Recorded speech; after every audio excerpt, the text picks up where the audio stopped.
Excuse me, we need to start with the oath. Would you please swear in the witnesses? Ms. Howell and gentlemen, if you would please stand and repeat after me. I do hereby affirm that I will tell the truth and nothing but the truth to this committee today. Thank you.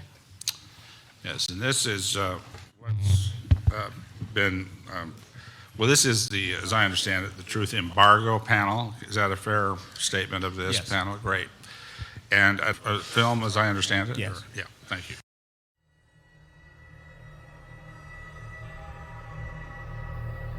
Yes, well, as we get older and older, I'm 77 right now. You can't live forever, you know. So if this procedure I'm going to have to clean the blood doesn't work, then I've got probably a few more months to make it before my kidneys shut down, you know. So that's kind of why I'm kind of going along with the interview at this time. You're seeing that what you went through is just too important for people not to know about. Yeah. Yeah. Can you just, can we start at the beginning with your military career and just walk through what exactly your experiences were? Was drafted into the military and got into the U.S. Army. After that, I was sent to the Signal Training Center in eastern United States. What year would this be? 58. I went through the signal training course. And at that time, I went through the radio teletype course and also the cryptography course, crypto. They had 5 instructors that were getting out of military service. So they pulled the top 5 students, and I was 3rd in the class.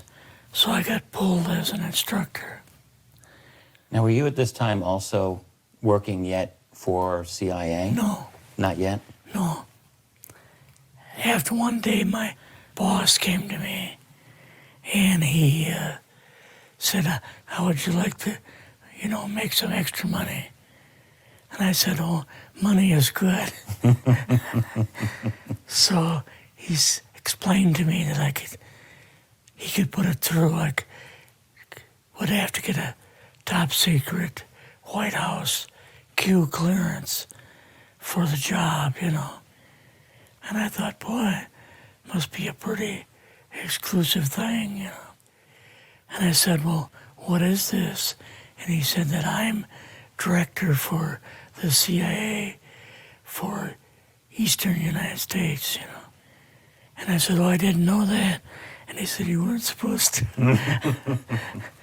After about 6 weeks, my security clearance came through, and I got my CIA card.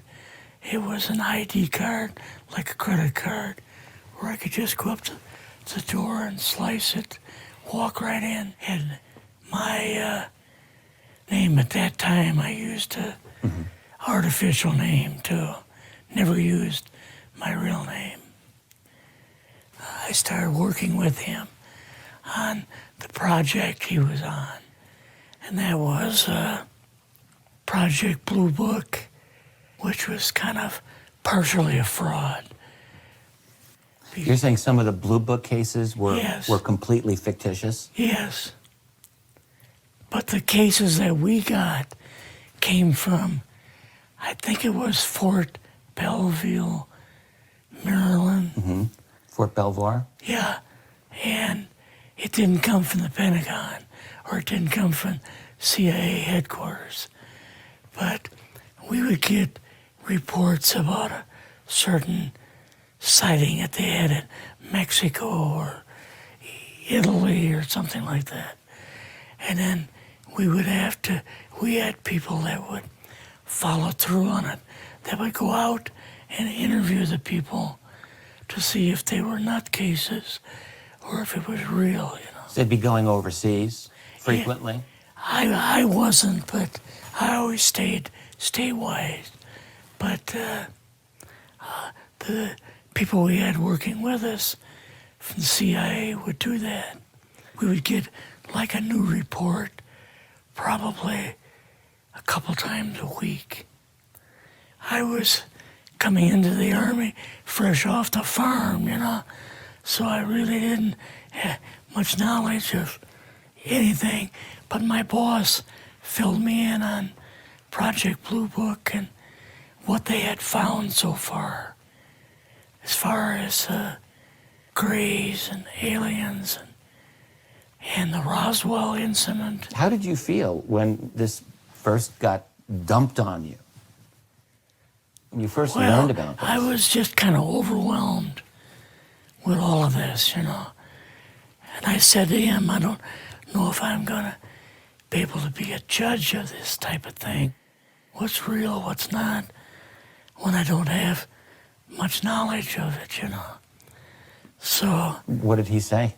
He said, well, we have to build the information as we go, and you'll see how this thing is working out. And then the other thing is, of course, you really weren't able to tell family or close friends, obviously. No, I couldn't tell anybody. In fact, I had to take a vow that I wouldn't tell anybody.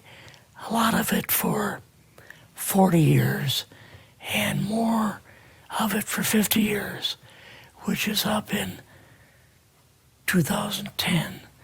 You're doing all this crypto work. You're looking at images, photographs, video.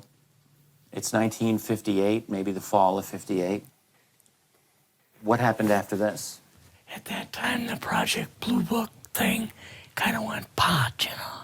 If you remember, back in those days, they kind of declared it as a nothing, you know. Mm-hmm. Right. And they were telling the world all UFOs are misidentifications, hoaxes, balloons. Psychological issues, whatever. Yes. Yeah. So my boss came to me and he says, we've both got a new assignment. And he says, oh, I said, where are we going? Oh, he says, we're going to the Capitol. We're going to be part of the Eisenhower push. He's trying to find out something about all about these aliens that MJ-12 was supposed to find out, but never sent back reports to him. The MJ-12, the UFO control group, were they calling it MJ-12 at that time? Yes. They called us in, went into the Oval Office, and President Eisenhower was there and Nixon, and they said, we called the people in from MJ-12 from Area 51 and S4, but they told us that the government had no jurisdiction over what they were doing. So being a general, past general, you didn't tell them to go to hell without any real good reason, you know. Mm-hmm. So he said, I want you and your boss to fly out there. I want you to give them a personal message. And he says, I want you to tell them, whoever is in charge, tell them that to get in, they have this week, coming week, to get into Washington and to report to me. And if they don't, I'm going to get the First Army from Colorado, and we're going to go over, we're going to take the base over. I don't care what kind of classified material you got. We're going to rip this thing apart. Eisenhower was going to invade Area 51. Yeah, with the First Army. So you go out with your superior. Yes. You fly out. You land. What happens? Can you describe this whole process, what you saw? It took us the 13 or 15 miles south to S4 had like different garage door openings. Okay. And in these garage door openings, they had like different saucer crafts. The very first one had the Roswell craft in. It was kind of crashed up, but apparently every alien that was in it died except for a couple. So you see the Roswell craft, and what are some of the others that you see? Well, the Roswell craft was really strange because it looked like real heavy aluminum foil. We could rock next to it, and you could rock it. The whole thing probably weighed 150, 300 pounds. Could they tell what the source of power was of this craft? Yeah, it was like a reverse gravitational thing of some kind. In fact, one later on, I got the mathematical code for reversing gravity in a 3x5 card. I guess there are different types of grays and so on. How did you see that evidence? Well, at the later on at S4, we viewed the autopsy film, and then the colonel said, "What we've got in here is we're interviewing a gray alien." All right, right there. How did you feel at that moment? Well, I thought, boy, we had no idea we were going to see the real thing. All we saw was film. You had to have a little bit of heart racing at that Yes. moment. My boss was able to go in and had like a partial interview with him. So what did this gray alien look like? Could you describe him a little bit? This one looked a little bit oriental. So I'm just wondering if it looked almost human, what about this didn't look human? No, it didn't look human as far as the skin tone and basically the shape of it and the size. How was its head size compared with a normal human, for example? Brain was kind of a little bit bigger. And some of the nose was very, very small. And the ears were just like holes. Mouth was very small. Now, why were they bringing you out here at all, anyway, to see an alien? What was the point? To go back and tell the president they actually had one. So he did not know at this point No, if there was an alien at S4. no. What did you do then at Area? Were you done, or did you have other things to do with Yeah, so S4? basically we were kind of done, went back to Area 51. They took us into the main building, and there we saw a U-2, which of course we didn't know existed. And a model of the SR-71. Yeah, the Blackbird. So, but like I mentioned earlier, it was not a model of the current Blackbird. It's an earlier version. But an early version. Did you go directly to Washington after this? Yes. Or did you go somewhere else? How did they get, did you fly regular airline or? We flew back to the commuter plane back to the air base, and then took President Eisenhower's Lockheed Electra back to Washington. You and your supervisor, Yeah. superior officer, and now you're meeting with the president? Yes. Can you describe this? Well, we met with him in, the second story of the old OSS warehouse building. And Eisenhower and Nixon were there. And also Hoover was there. So he asked us what was going on. And we told him about the alien, the whole situation, and the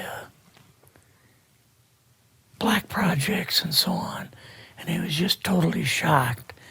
He appeared for the first time to be worried. You know, like he was worried. I would think that Eisenhower would, I mean, he certainly knew that flying saucers were real. Yes. He knew that there were aliens. So I guess I'm just wondering, what would he have been, really surprised about? Surprised about the black programs. Eisenhower said, gotta keep this thing completely secret. You know, can't talk about this. Your actual name is, the name you grew up with, that was a different name than what you had in the... I never used it in the CIA at all. Now, what about today? You're going on the public record, and this is still sensitive information, even though earlier you talked about, security oaths that maybe expire after a certain period of time. 50 years. But you're still concerned. Linda Moultonow's phone call, her phone was tapped, and they got my phone number, and through the telephone company, they're able to find me, and so on. When they found you, what happened? I was going to a grocery store. Two guys in a black suits come out of a black Lincoln town car and came over to see me. And they told me that I'd better not publish anything or talk to Linda about any more things. So at that time, I did, I stopped. That was enough to intimidate you. Yes. Rather remain anonymous. Never show my face on anything. Really, thank you for doing this. Yes, this was, I guess, kind of a good idea because I feel much better having talked about it. I kind of feel like there's a load off my shoulders Really? because I had an awful lot of secrets that I had kept over the years.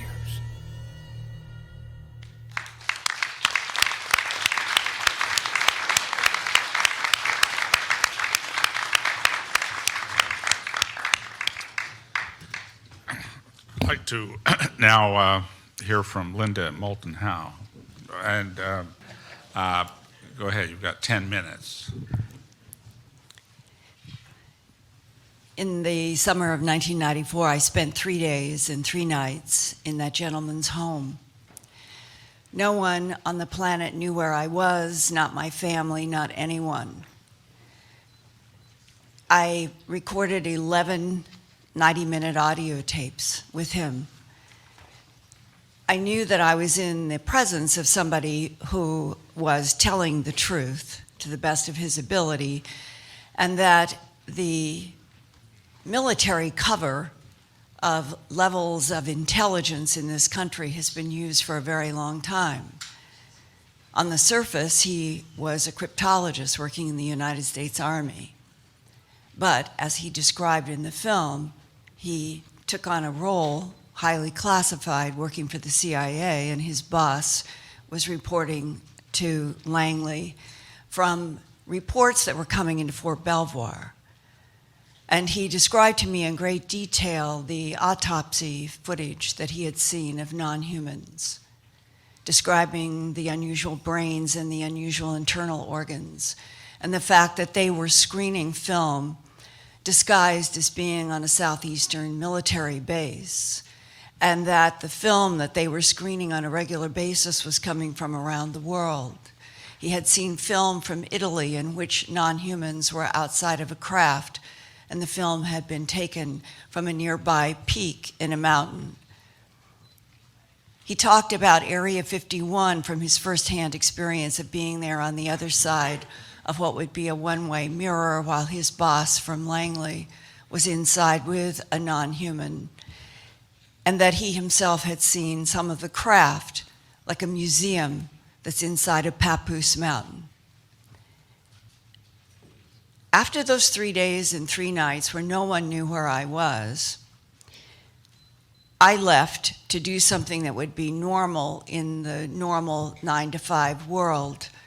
And when I returned to my home then in Philadelphia, I remember going to the phone and voicemail, and the last thing that we had agreed upon was that I would return in approximately 4 weeks with a video crew in which I had was preparing a statement for him and for me to sign, that I would do a videotape interview like my 11 audio tapes, and I would hold it until after his death. He thought that he was not going to live very long in '94. So I was surprised to hear his voice on my voicemail say, "Linda, my wife and I went to the supermarket after you left, and 2 men were leaning against our car when we came out of the supermarket. And they said, 'We want to remind you that you have been a loyal American, and we are here to tell you that you are never to talk with Linda Moulton Howe again or to discuss this subject.'" None of those 11 hours of my audio tapes would have been in the phone calls. So it means that they were listening to our 3 days and 3 nights in the house. And I promised him from that point on that I would never discuss him or the material. And in fact, later on, I received information from someone unknown that he was dead.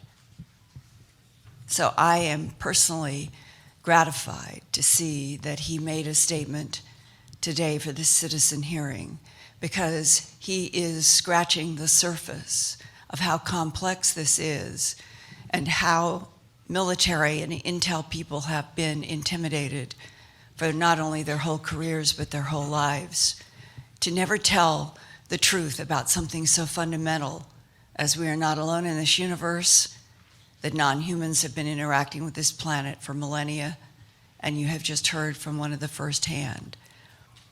I had placed before you a prepared statement concerning truth embargo and a whole other experience that I had in Kirtland Air Force Base in 1983 that would have been a decade before being able to talk with this man. I hope that you will read it in its entirety. I know I don't have time this morning to go through it, but I can summarize that blocking truth, that we're calling the truth embargo, has been the intent of the American government's official policy of denial since 1947, when the President Truman administration decided that all information about non-human intelligences interacting with this planet should be kept from the public and media, and that includes Congress and the Supreme Court and all machinery of our government except for those designated as having, quote unquote, a need to know, and the pro words and the numbers that have gone with the few people who have had total access in MJ-12. I encountered truth embargoes repeatedly as I investigated the bloodless, trackless animal mutilations in Colorado and the surrounding region for my TV documentary special, A Strange Harvest, beginning in September of 1979.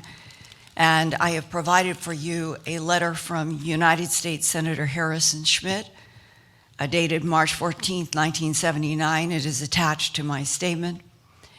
And it was a letter that Apollo astronaut and then U.S. Senator Harrison Schmitt of New Mexico had sent to constituents announcing a conference in Albuquerque to be held on April 20th, 1979, to discuss the ongoing and persistent problem of animal mutilations, and he wanted the Department of Justice and the Federal Bureau of Investigation to investigate. And that 1979 meeting was held, and 5 months later, in September 1979, as Director of Special Projects at the CBS station in Denver, I began what became a 9-month, 18-hour-a-day, 7 days a week investigation. And I went to Santa Fe and I did an interview with Senator Schmidt. And one of the most important things that he told me was, to my question, are you aware of any intelligence committee or any agency that you have communicated with who has told you that we are dealing with extraterrestrial biological entities as the perpetrators of worldwide animal mutilations, as law enforcement repeatedly had told me? And I remember the pause and the look on his face when he said no. And I remember that his next words were, "But I am not surprised at your question or the implications." And his request as a United States Senator to have the Department of Justice and the Federal Bureau of Investigation formally investigate animal mutilations was blocked. He told me that firsthand. The rest of the pages of the statement that I have submitted to you occurred after I was contracted with Home Box Office on March 21st, 1983, to do an hour special that would follow up A Strange Harvest about the animal mutilations, and they had a working title in the contract that I would produce for them, an hour special called UFOs, the ET Factor. And at the time, there was an attorney in New York named Peter Gersten. He was the first attorney to file against the CIA, the NSA, National Reconnaissance Organization, the Defense Intelligence Agency, and other military agencies under the brand new Freedom of Information Act, FOIA, for documents that those agencies had. And what Peter Gersten found was, initially the Central Intelligence Agency denied that it had any information or documents, but that the National Security Agency had 118. So he would send the Central Intelligence Agency's formal letter to the National Security Agency asking for the documents referenced by the CIA. And the National Security Agency would send him a formal letter referencing the fact that the Central Intelligence Agency had 35 documents shared with the National Security Agency. And eventually, he assembled dozens of documents that came from those agencies, each one pointing a finger at the other. It went to the Supreme Court, and the Supreme Court denied to hear what essentially was a New York attorney representing Citizens Against UFO Secrecy and what was called Ground Saucer Watch under the first Freedom of Information Act, simply asking for information from our government about documents that they all said they had. And even though the Supreme Court denied that they would take on that lawsuit, out of it came many pages of blacked out information that has been held up by Stanton Friedman and others of us over the years, that agencies who are not allowed to speak and who have been responsible for counterintelligence since World War II to convince us that there's nothing to this phenomena The witness are has the very about- agencies. The witness that has know. about 1 minute remaining. They are the very agencies who have the information and have been interlinked with Majestic 12 that was appointed by President Harry S. Truman within a very short period of time after the crash retrievals in July of 1947, and that Majestic 12, MJ 12, whatever the letters and numbers are in 2013. The same kind of inner sanctum agency still exists, interacting with other inside inner sanctum black agencies. There is a parallel black budget, there's a parallel government, and this is how the truth that this gentleman described and that many people in our government have known since at least 1941, when there was another crash retrieval from Missouri and an instrument called a neutronic propulsion unit was hand-delivered to Oppenheimer for his use in developing and researching what became the atomic bomb.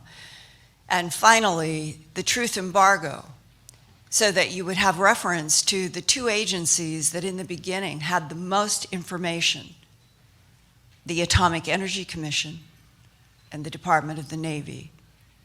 All of those documents of all of the truth that he has said that I have tried to report about now for 33 years, they are essentially off limits to any access by Congress or even the president, because they are classified as only under a need to know, and probably Suitland, Maryland archive has them. And the witness is time. Thank you.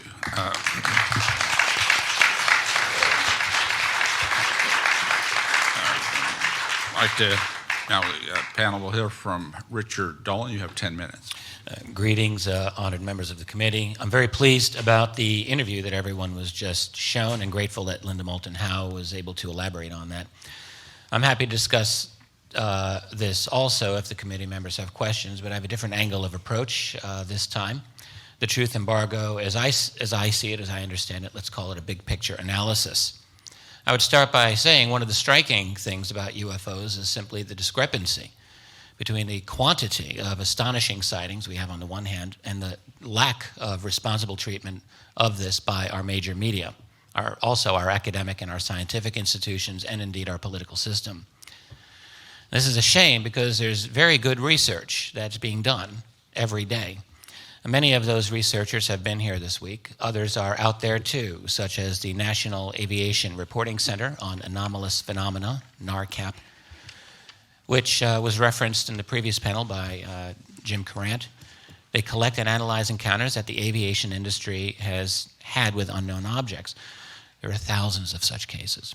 Another group is Project 1947, which has documented UFO phenomena during the early Cold War years. There are outstanding websites, such as ufoevidence.org. There are also many excellent research groups in Europe and elsewhere in the world. None of them get any love from America's dum-dum media, which prefers to lump the whole subject into a big tinfoil hat and instead write about the latest escapades of Kim Kardashian.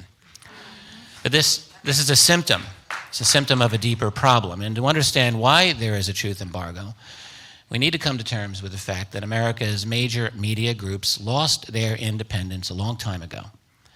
We all know about media consolidation. We all know about the intimate relationships that have existed for years between the elite members in the corporate media empire and the political leadership, and particularly with the military and intelligence community. Last year, one example only, it was learned that the Pentagon spends some $4 billion a year to sway public opinion. Now, aside from asking just why Americans ought to be paying their own government to brainwash them, I mean, talk about getting shafted both ways, this is just one facet of many that highlight a revolving door through which passes the military-industrial complex, the media, the academic community, and more.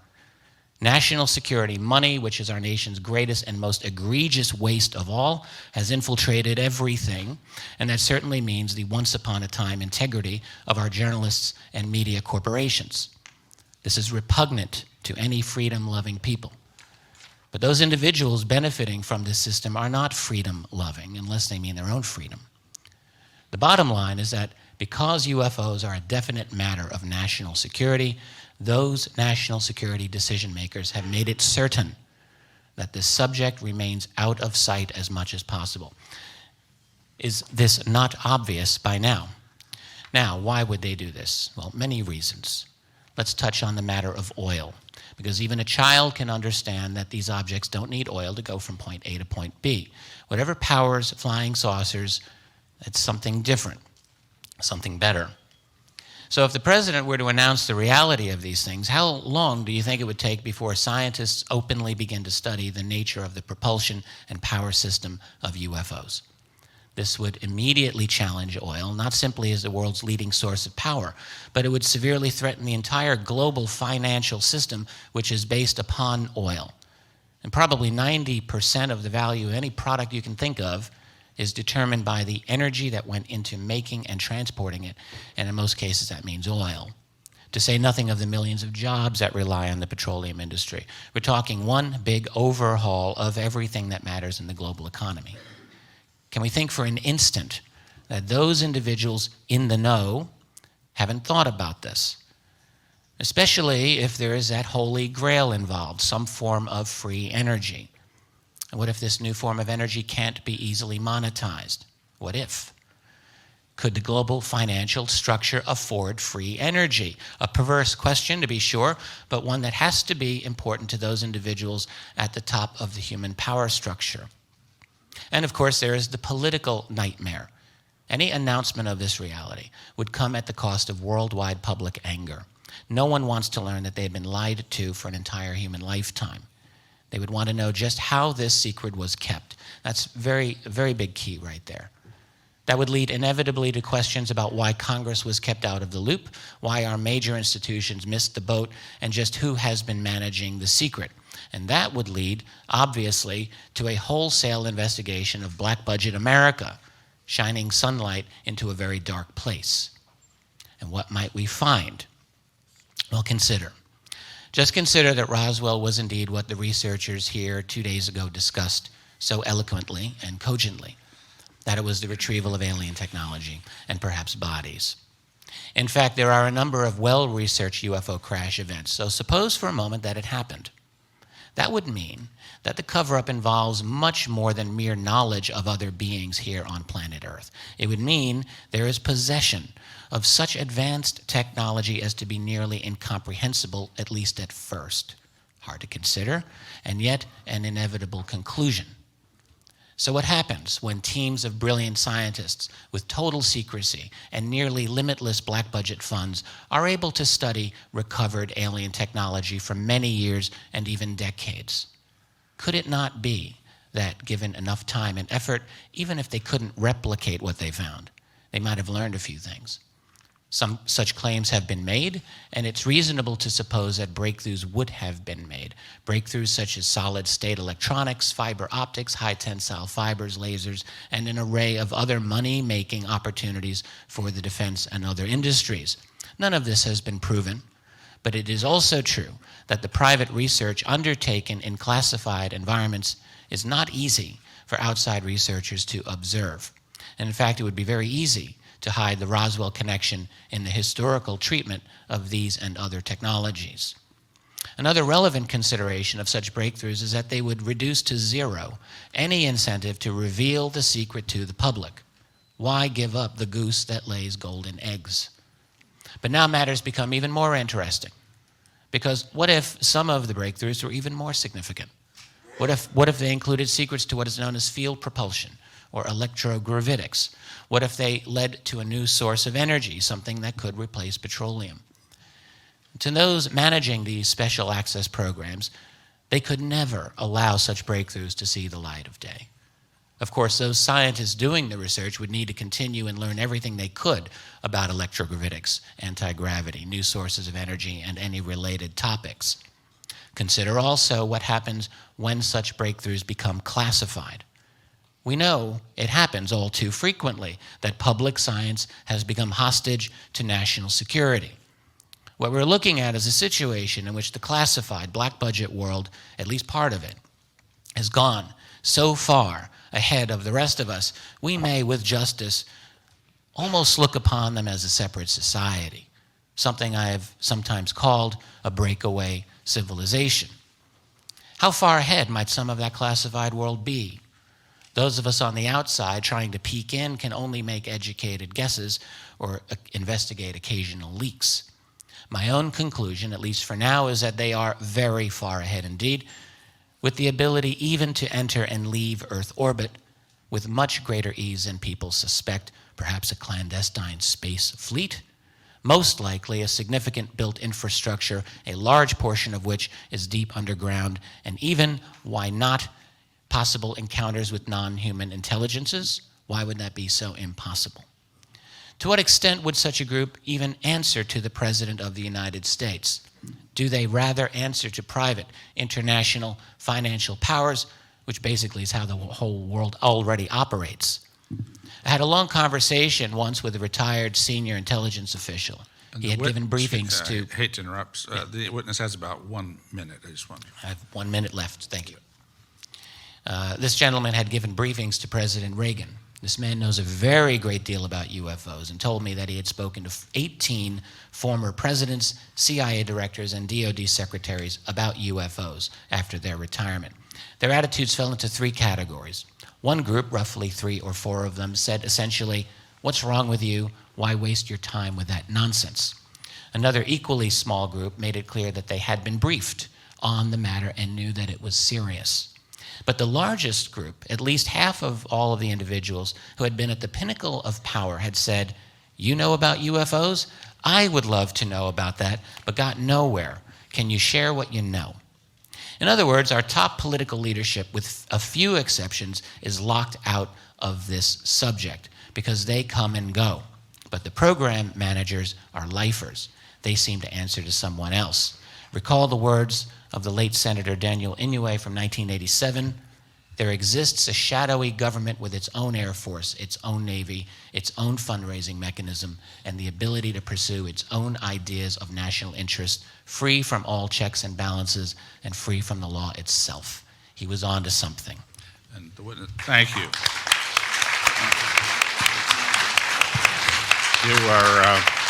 The last two witnesses have been particularly good at keeping it right within the time limit. We sure appreciate that. Jeffrey Torres, you got 10 minutes. My pleasure. Well, good day to everybody. My name is Jeffrey Torres. I'm not going to talk about myself much. I'm a veteran. I served the United States Air Force. I'm talking here today about my father. I'm the son of Major Milton John Torres. My father served in the U.S. Air Force from 1951 to 1971, and regrettably, my father cannot attend this hearing as he is now suffering from ill health directly related to combat from the Vietnam War. I told him before I left that I was coming on his behalf, and he expressed his deep gratitude that I was coming here today to testify and tell you folks his story. First of all, I would like to give you a brief history of who my father was and his accomplishments. Dad earned a bachelor's degree in general engineering with a minor in chemistry, and he completed his master's degree in aerospace engineering from University of Oklahoma in 1961.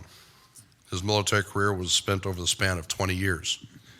Dad served as a fighter pilot, flying the F-86D, according to him, the best airplane ever made, as well as the F-100. He was a decorated pilot, achieving the title of USAF Command Pilot. Dad flew over 300 combat missions in Vietnam as a forward air controller in Vietnam.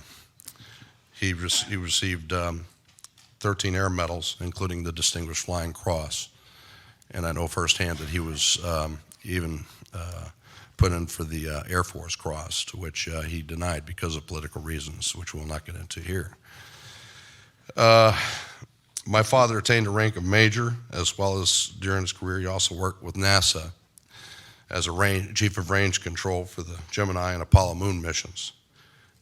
After Dad retired from the United States Air Force, Dad worked for Pan Am as an engineer and later acquired his doctorate in mechanical engineering from the University of Miami.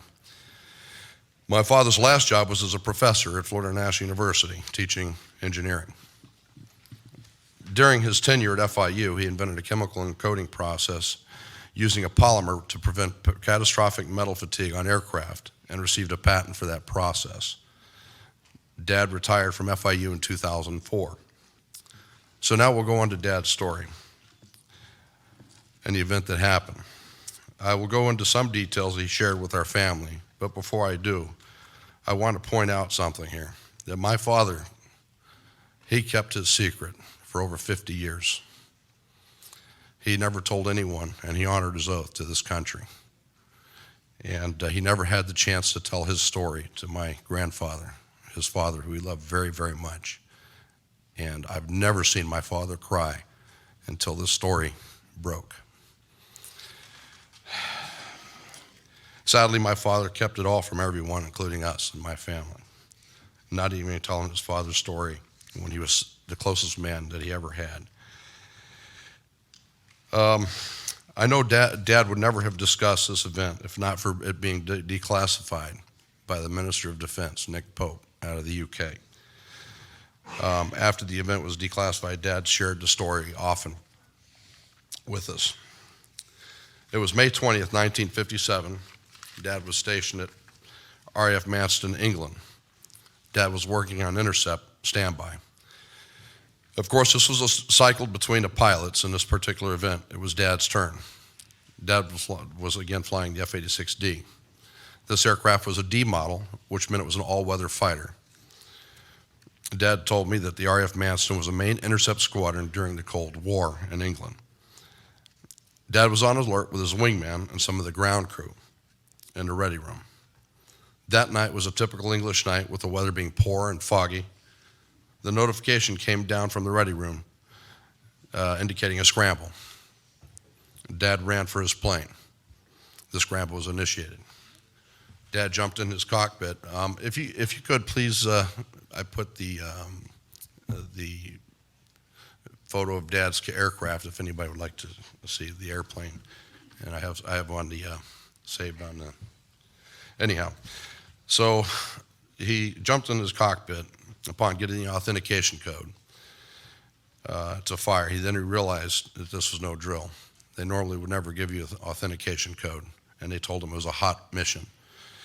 He had orders to shoot this thing down. Dad told me whatever this thing was, they wanted it down, and he thought he was starting World War III. All kinds of thoughts were in his head. The intercept controller ordered Dad to fire a full salvo of 24 rockets at this object. Dad later told me that he knew full well how serious this event was. Dad was in his aircraft. His aircraft came to life, and he was given an order to go gate, which meant full afterburners were to be used. After getting airborne, Dad said, "Do you want me to continue with the afterburners?" Affirmative, go gate. In other words, they wanted him to close in on this thing, and they wanted him there fast. Dad was told to vector over to the North Sea. The object had been sighted hovering over East Ipswich. Dad told me he had a confirmation of the target acquisition from the ground radar. His jet flying with full afterburners was now headed towards the North Sea, and Dad was flying at 32,000 feet in full afterburner and heavy cloud cover with zero visibility. However, with his radar was painting a target as big as an aircraft carrier at that altitude. Dad was fast approaching the target, and the object kept pulling in front of him just beyond range. It was toying with him. Finally, he was able to get his radar lock on the object. Dad said this thing was huge, and the blip was so big that it was easy to get target acquisition. Right before he got the instruction to fire from the radar control set, the target made an erratic side-to-side movement and moved beyond range, causing Dad to lose lock on his target. The object then accelerated from 0 to Mach 10 in seconds, and Dad was unable to fire as a result. He lost complete lock. Dad told me his radar, his wingman's radar, and the ground radar confirmed it as well. They had lost lock, and they were totally perplexed as to what happened. So, make a long story short, the most compelling thing Dad said was that this thing was doing things that no ordinary aircraft could do. It was defying the laws of physics, and he was convinced that it was of alien origin. Anyhow, during that time, there was nothing in the Air Force that could come close to it.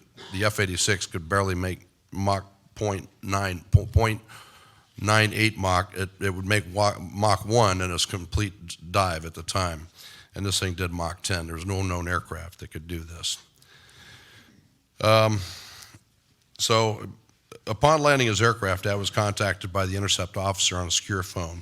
The person on the line told him that what happened was considered classified and not to discuss this with anyone, from his wingman to his commander. He would be debriefed in the morning. Dad told me he realized how lucky he was, as if he did manage to fire at this object, it probably would have vaporized him. And off the record, he was scared shitless. So he did tell me that the following day, Dad reported for duty. A call came in from a man that was from the NSA, and he called him a spook. For us, it was much more personal, this whole event. because the spook came in and swore Dad to secrecy that he would never, ever repeat what he'd seen. And it was a matter of national security.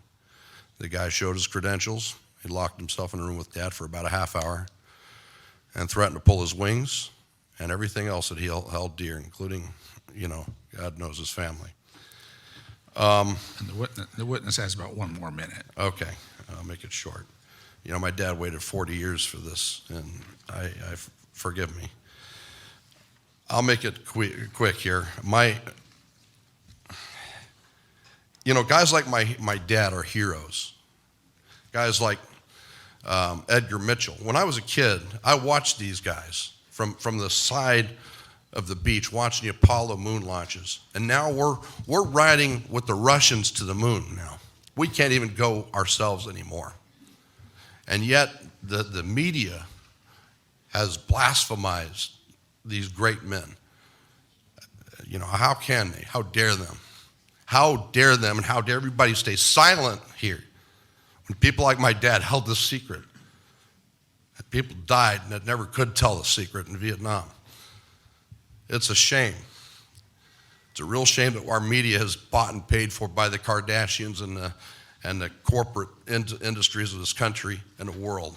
And this truth needs to come out because there's a lot of people, including my family, who suffered and ridiculed.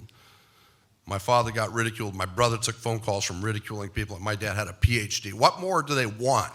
Astrophysicists are saying these things are real, and we're being ridiculed. That's all I have to say, and help this country.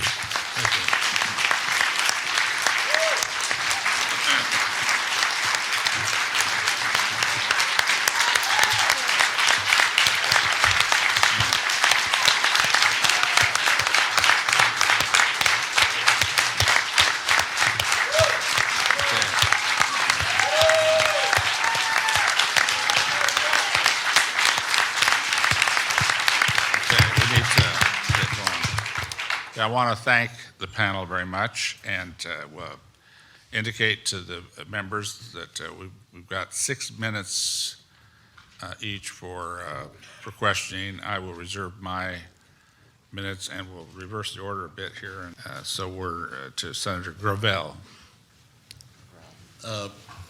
Linda, would you, when this gentleman that was interviewed, and this would go to Richard also, when he was talking about that he saw an extraterrestrial being, was it dead or alive? So we had imprisoned this person or this being. Could you elaborate a little bit about that? Many more than one. We have had many more than one. In this particular case, this was at Area 51 inside of the Papoose Mountain. If you look at a map, the inside of the Papoose Mountain at Area 51 is an installation, multi-leveled, hidden by the Papoose Mountain. Many people have leaked to me and to others about working there. And in there are offices, as we would recognize as offices, and his CIA boss and the man in the film and a couple of others were taken to one of these offices where there was a one-way on the other side. I don't know because it's his point of view. Was it a mirror or was it a reflective glass? But nevertheless, the man you just heard was standing on this side of the glass looking at his boss in the room with, I believe it was 2 others. And then the gray alien was dressed in something like they had tried to make it look sort of American. It had on a T-shirt and as if they had put clothes on it right at the last minute for this meeting. And it was telepathic, and each mind in the room was communicated with telepathically. And he had a discussion later on with his boss, and the general impression was that the non-human was trying to answer their questions, but that it was very succinct, and that they asked questions such as, how many of you are here on this planet? There would be no answer. There would be other questions that were of a technical nature, and there would be no answer. And yet, on other questions, they all clearly heard telepathic information. Elaborate on telepathic information. Mind to mind. Mind to mind. I would just add, I recall the witness speaking about that, and certainly it's exactly right, Linda, that what he said to me. In terms of the one, very few specific answers this being allegedly gave, but to one is, why are they here? There was not a direct answer except a reply that we are not hostile, or thoughts to that effect. When you say telepathic, that means that the being was communicating directly, understood the way our mind worked. Now, were we able to telepathically communicate with them, or was it a one-way street? I can add something here along those lines. And then humans, by definition, live in a mental island. And we're dealing with intelligences that not only can place thoughts, images, movies, symbols directly into human minds very easily, they simultaneously upload information from human minds.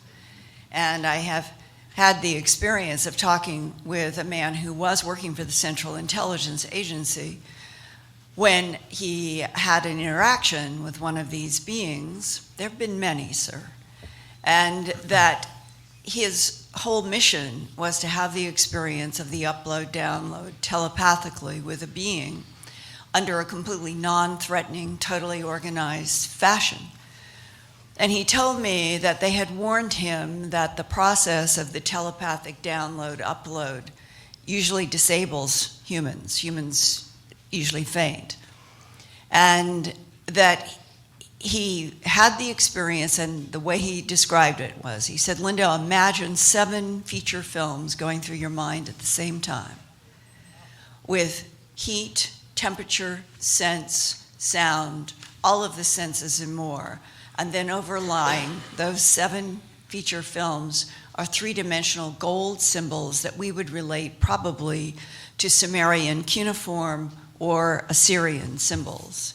And that all of that goes through your head in a matter of what your brain, your human brain, not being able to interact, but has a sense of very rapid time. And that when it's all over, as he said, if God asked me what had been downloaded into my mind, I could not tell you, but I know that everything that I have ever lived was uploaded. That is frankly the level of telepathic interaction that has been going on in this planet for a very long time. My time has expired, but maybe later on we'll come back because I have other questions. Okay, thank you. We'll go to Representative Hooley. Yes, thank you, Mr. Chair.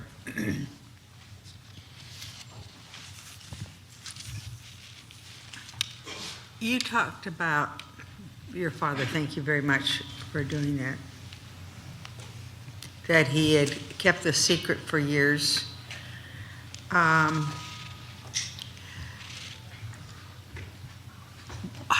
or why did he finally communicate the information to you and the family? Well, it started much later. He started organizing RAF Manston reunions.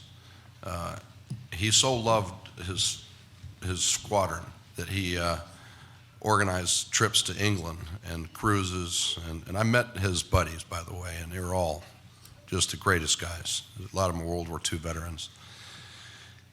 And he would organize these trips, and you know, I guess at this point he started trying to find out answers as to why this had happened to him. So he was asking his squadron mates, and I guess he felt a little comfortable at that point. He had been retired for a number of years. And he ran across Nick Pope, and they were able to declassify the event. but it took many years after that it was declassified. But he had started to speak about it after the reunions. But he would never speak publicly.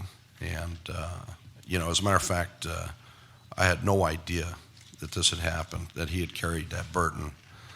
And my grandfather and him were extremely tight. And he cried that he couldn't tell his own father because of that secret. And he didn't tell his soul. Could you imagine Doug fighting like this fellow the other day from Peru? And yet, when he landed, the spooks that were there on the ground greeted him and said, hey, let's find out what that was. Our spooks told him never talk about it to anybody, including your wife, your kids, your family, your colonel, your commander. Nobody could he talk to. Nobody. And he carried that. And I can tell you, when I saw him cry on stage, my dad has now lost his voice because of, Agent Orange and all of the crap that goes with it. But I've found mine. I'm my father's son. I will get answers. I promised him that. So, thank you. Thank you.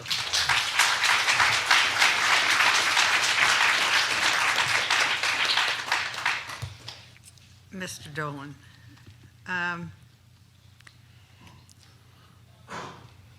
is there a way to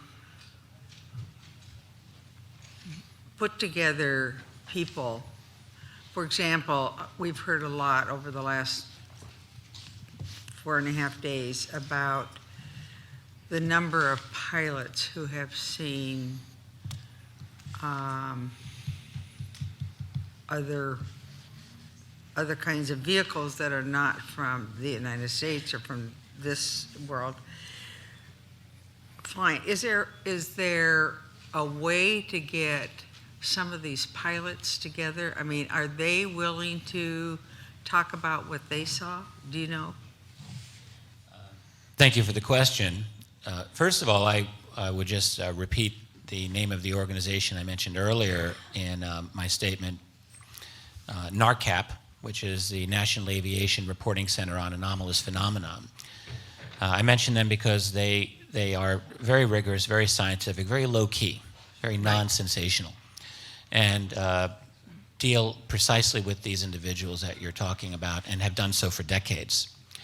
There have been a number of cases in which we've had pilots go on the record. In fact, there's no lack of very good data and information out there. The problem is, unfortunately, that these individuals who are all sober and careful and, as you heard in the previous panel, still get ridiculed by the media. They get the tinfoil hat placed on them. This is something that none of us have found a way to get around that, no matter how rigorous we are. In my own work years ago, when I started researching this phenomenon, I had this naive idea, really I did, that if I just did the most rigorous, careful, historical treatment of the phenomenon that I could, then that just might be the magic bullet, the bat that hits the ball out of the park. And, it didn't happen. We keep trying. I would say that we're in an era now where global communication among researchers has improved and is improving, so that I am looking forward to, I think, the next few years where there really should be better coordination among groups in the United States and elsewhere to be able to put together events like this, and I think more is better. I think with the social media that there's a possibility that you might be able to do that.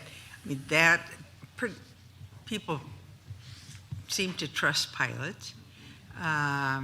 Rightfully or wrongfully, they trust pilots, and they're the most logical group who fly all the time, who are back and forth across this country, across this world, that as they see what they've seen, it seems to me that there would be some validity. I mean, the public would accept that premise if enough of them got together and talked about it. When you add up enough of the near misses and encounters that are up in the air, it's startling. The gentle lady's time has expired. Thank you. We'll then go to Representative Woolsey. You have 6 minutes. Oh, thank you, Jeffrey Torres, for your testimony. Thank you. Thank you so much. And congratulations, Richard, for that video. Thank you. You did such an amazing job, and it was so helpful because you didn't lead the witness ever. I mean, the gentleman. It was clear that's who he is, and that's what he wanted to say. Thank you very much. Thank you very much. Linda, you have said, I think more than once this week, that non-humans are acting within our environment. What do you mean by that, and how do you know that's happening? And, I mean, give me some examples. Other than being in a space vehicle and coming to Earth. Well, I mean, if that's it, tell me that.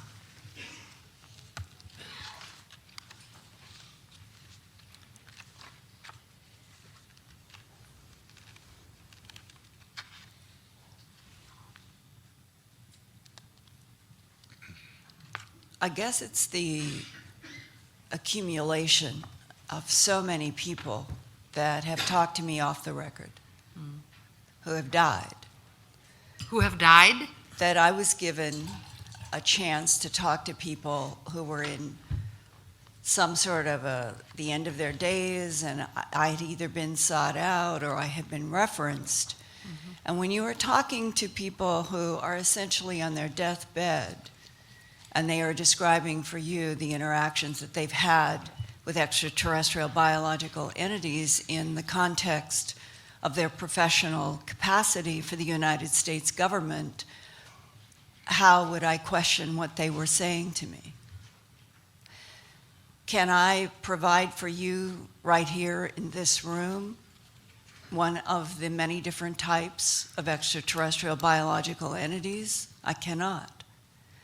Do I believe that these primarily male individuals who have shown to me at least enough evidence about where they worked publicly, which not always connects to where they get their paycheck, that they are telling me the truth about their life and their experiences with extraterrestrial biological entities, craft, technology, the physics that we have been encountering and stunned by. I believe them. And I'm a longtime TV producer and investigative reporter.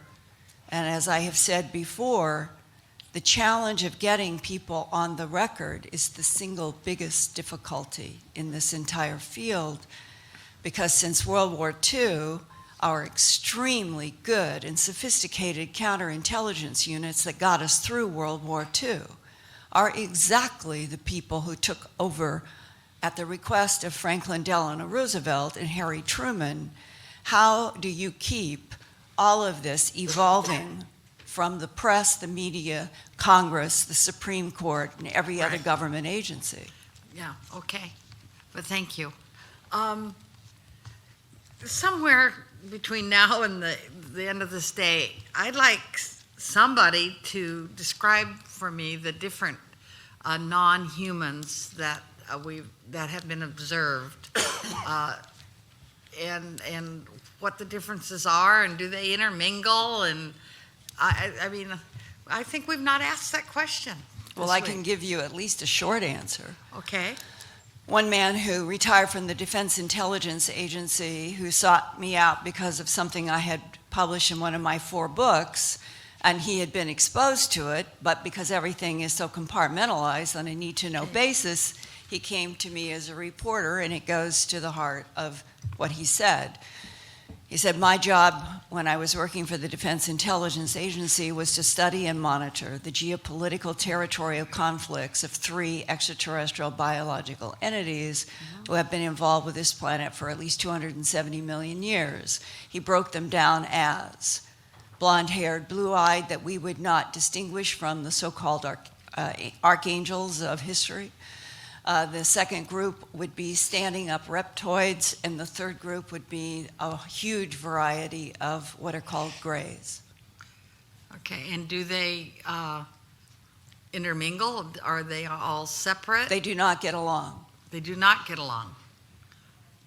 I would add, if I may, that research has pointed out even a greater variety than this. If you want to, depending on how you deal with abduction research, there is some of this is fairly extensive. They would talk about insectoid-type creatures. And then let's not forget, there are a large number of individuals who have had or claim to have, sometimes I think persuasively, to be honest with you, some form of contact with other beings that is not physical. This is a very difficult subject to get one's hand on, but these stories do not go away. Mm-hmm. Who are these beings? Are they good, bad, indifferent to our fate is another issue we can discuss. In terms of interrelationships, you're asking exactly the kind of question that many researchers still would like to get to the bottom of. Okay, thank you. Tom, my time is up. And a gentle, yes, thank you. Jeffrey Torres, I was very interested in your testimony. You said something, and I think I know what you meant, but you didn't exactly say it this way, so I'm going to ask you if this is what you meant. And it's kind of a yes or no question. You said that what your father witnessed in terms of the maneuverability of the particular object defied the law of physics. Well, I don't think physics law, as we currently understand it, says that you can't move very, very quickly. There's no limit on acceleration or velocity, to my understanding. Of course, Dr. Bartlett may be able to help us more than I can on that. But what I think you meant to say is it defies any technology we know that can achieve those kinds of accelerations and motions. Am I correct in understanding that? Well, more than that, what he meant was that if there was a fighter pilot in that other aircraft, he would have died from the G-forces. Yeah. There were so many extreme maneuvers that this thing had made. Actually, that it couldn't have been earthly. He was convinced that it was of alien origin, and he actually, because of that, he actually went to college for his aerospace engineering degree. Sure. And then he worked with Wernher von Braun in the NASA space program under the Saturn and the several of the moon launches, and he ended up getting a PhD. Yeah, right. But he had so many questions. I have no question of his qualifications. I just want you to know. No, I mean it just was an impact on him. He just couldn't understand it. He wanted knowledge. Sure. So he's wondering if there might be another and extraterrestrial explanation of what he observed. And it's interesting because. But I need to reclaim my time. I'm sorry. Yeah, it's an interesting. What I was going to tell you is that of all the people in my life I've encountered, my dad was a consummate scientist. He was an atheist. He's just this total right-lane brain. I appreciate it. Thank you, and I believe it that he was an outstanding scientist. Richard Dolan, I'm going to turn to you and ask you this: researchers have looked at a lot of things related to this. The maneuverabilities are certainly interesting.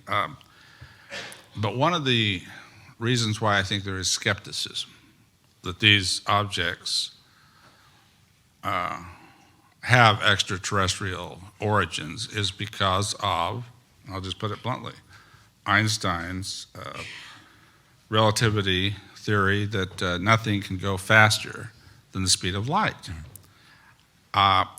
What are the most compelling studies of people that could explain distance questions without suspending Einstein's theory of relativity, law of physics that's well accepted that nothing can travel faster than the speed of light? Mr. Cook, I'm very, very grateful you asked that question. First of all, I just want to mention that regarding atmospheric phenomena, atmospheric objects that seem to defy the laws of physics, but of course they don't. Nothing defies the laws of physics. So the question was asked previously, why don't they make sonic booms? How do the pilots withstand G-forces? All of this is related. I would just point out there was an outstanding study done years ago by a retired NASA scientist, Paul Hill, who was known throughout NASA as their go-to guy for UFOs. And his exact question was, how is it that UFOs do what they do? And his conclusion in his study, published posthumously in the 1990s, called Unconventional Flying Objects, a Scientific Analysis, was that they do not, if you assume, because nothing works aerodynamically, it doesn't make sense, but it makes sense if you factor in what he called field propulsion. That is a kind of anti-gravity. And in fact, now what he couldn't figure out was what is the source of power for that. No one knows that.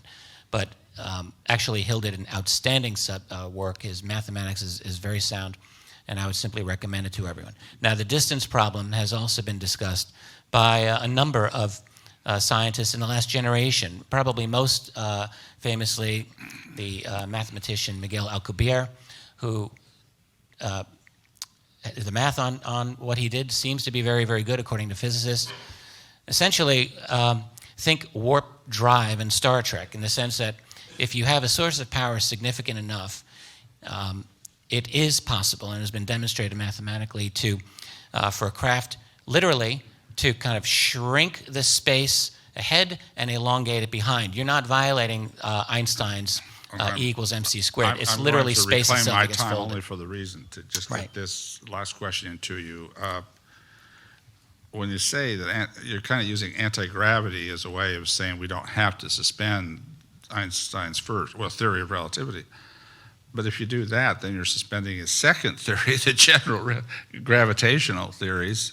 So what I'm asking, let me ask you this. Aren't there researchers out there that have put together concepts or statements or proposed theories that say, hey, if you travel at even 10% of the speed of light, and if you have... Oh, absolutely, absolutely. Okay, that's what I'm In trying fact, to- Stanton Friedman, who was here earlier this week, has discussed this at length. There's a gentleman named Paul Laviolette, another one named Thomas Vallone, both of whom have done a lot of work in electrogravitics. I think it's very sound and worth anyone's attention. Thank you. I see my time has expired. Okay, So we're going with you, Representative Bartlett. Thank A you man very who much. may and be thank you able to all. know all these physics rules that I don't. Thank you all very much for your testimony. That there is a cloak of frequency, I think, is undeniable.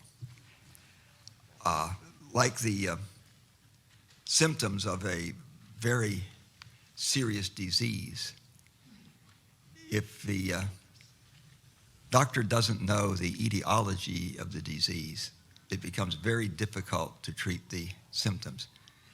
How in the heck did we get here with this cloak of secrecy? You really can't treat the disease until you know how it was engendered. And I appreciated your testimony, Mr. Dolan, very much. You suggested at least one possible etiology for this symptom of this cloak of secrecy. Let me suggest another one that may give us the hope that it will be reversed, because if you're right, and I hope you're not, but if you're right, there's no hope that or little hope that they're going to reverse this cloak of secrecy. Let me suggest another one. For 20 years before I came to the Congress, I worked for the military in every capacity you can work for the military, directly for them, captive Navy contractor, 8 years for IBM. As an independent contractor, Roscoe Bartlett and Associates, doing research work for the military. And for the past 20 years, until just 4 months ago, I was in the U.S. government. 20 years on the Armed Services Committee, 20 years interfacing with the leaders of our military and our government. I will tell you that I think that all of those that I have met make their decisions on the basis of what they think is best for America. And I think that these decisions, I would like to believe that this decision, and it was made very quickly after Roswell, was it not? Within a few hours, the decision was made that we were going to have a cloak of secrecy over this thing. Let me suggest that they made that cloak of secrecy because they thought that if they revealed the truth to the American people, there would be panic, like the panic after War of the Worlds on radio with H.G. Wells. If that was in fact the ideology for this, then it becomes pretty easy to reverse it. Because now, after all these years, there is no evidence that if there are extraterrestrials, there's no evidence that they are hostile. So now, all these years we've been trying to protect the American people from themselves. I'm not sure I agree with that judgment, by the way, that they need to be protected from themselves. But all these years we've been protected because we knew better than they. But now, obviously, there's no threat because these people have been here for a very long time, if in fact they're extraterrestrials. So now we can come clean with the American people. How about that? Wise words, sir. I agree with you. I think that the secret has its own momentum. It generates its own profitability. It generates its own bureaucracy. It generates its own need to continue, it seems to me. How do you tell the world that you've been lying for 60-plus years? I think you tell them, sir, because you thought that was what you had to do because you couldn't have the kind of panic that occurred after the War of the Worlds, this little thing on radio. Certainly we agree on this. And certainly I think we could say that in the very beginning the secrecy would have started precisely because it was not known. How could President Truman really know what he was dealing with? How could his advisors really know? So it seems logical to me, and I'm sure many people think about it, that you would say, wait a minute, let's get together, let's think about this, let's figure out what we have, and we'll come to a decision, at a certain period of time. My own belief is that breakthroughs in understanding the technology were made. Greed comes into the factor, money comes into the factor, power, and the incentive just goes away. And I think that through the Eisenhower years, at the very least, how quickly, sir, did they know that there were entities, these biological entities? But I hesitate to use that word biological. That's well, it depends on what evidence you judge. There are leaked documents. I consider them legitimate by and large. These are housed. One of the witnesses here, Dr. Robert Wood, is one of the individuals who's discussed them. They're called the majestic documents. If you take them at face value, it's been known since very early on, since the 1940s, that there are other entities that are here, extraterrestrial biological entities. Yeah, the crafts could have been Soviet. We would have believed anything about the Soviets. Well, indeed. The entity certainly could not have been Soviet. So if they knew about that, they knew very early this was extraterrestrial. They had to. And they had to. And if they knew that, then they could have had a legitimate concern that if this was made public, the public was going to panic. So for the good of the public, they couldn't make it public. Is that a reasonable argument? Yeah, World War II had just ended. The entire world was lying flat on its back. Millions of homeless and hungry people. Everyone was just trying to get back to a sense of normalcy. I can only imagine how the U.S. military would have responded to something this exotic dropping into their lap. But if this is in fact the etiology, then there's some hope that they can now say, gee, we've been watching this for all these years. They obviously are not hostile. Yes, well, it is extraterrestrial. My opinion is that there will never, ever be any momentum from the top to move this forward. But the good news is that they're not the only game in town. And the fact is our society is changing as dramatically as it is, as rapidly as it is. And there will be something that will force their hand. I'm convinced of this, and I think it'll happen within a generation or less. And at that point, that's when the battle for truth begins, not ends, because there'll still be spin doctors and attempts. The CIA will never just walk away from the table just because we figure something out. They're not going to say, oh, here's all of our information. So, the battle will continue, but at least it'll be out in the open. Gentleman's time has expired.